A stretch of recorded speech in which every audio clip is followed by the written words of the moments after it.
Bonjour. Alors, salut, peux-tu nous donner ton prénom pour commencer? Alexandre.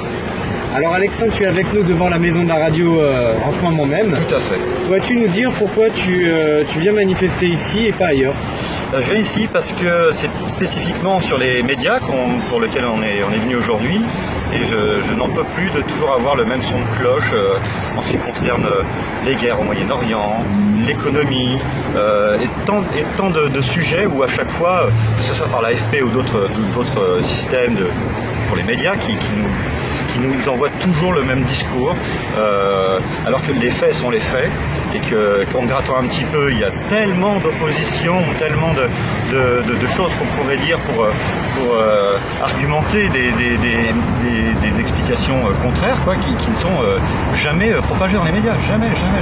Est-ce que sur les médias, tu considères qu'il devrait y avoir une différence qualitative entre le service public de l'information et puis ce qui est de l'ordre du privé, on va dire? Bien sûr, ne serait-ce que pour les représentants là, au présidentiel, ceux qui sont présentés au présidentiel, on aurait dû avoir des choses beaucoup plus équilibrées, des temps de parole plus justes, et puis des gens qui sont moins, des journalistes qui sont moins soumis par le système, qui seraient peut-être plus libres de pouvoir discuter de choses différentes, des émissions aussi, qui seraient moins soumis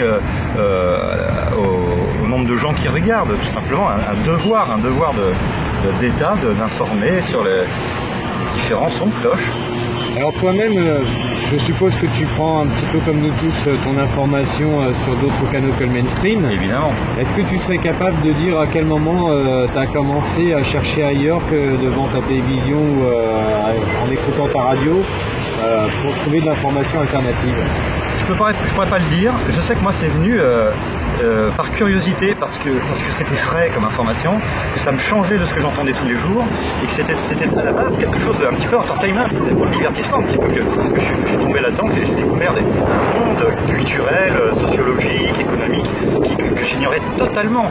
Je répétais simplement ce que l'oncle machin disait avant et tout ça, et par intérêt, par curiosité, j'ai découvert tout un univers de gens qui avaient des opinions différentes, qui étaient calmes, posés, qui voulaient communiquer, qui voulaient discuter, sans agressivité, et parfois même complètement apolitique. Et tu as comme ça 2-3 références d'intellectuels ou de politiciens peu vus dans les médias mainstream qui seraient vachement intéressants à connaître pour beaucoup de gens? Étienne Chouard, dans les comiques un peu de youtubeurs, je suis pas content, Docteur à l'Ouest,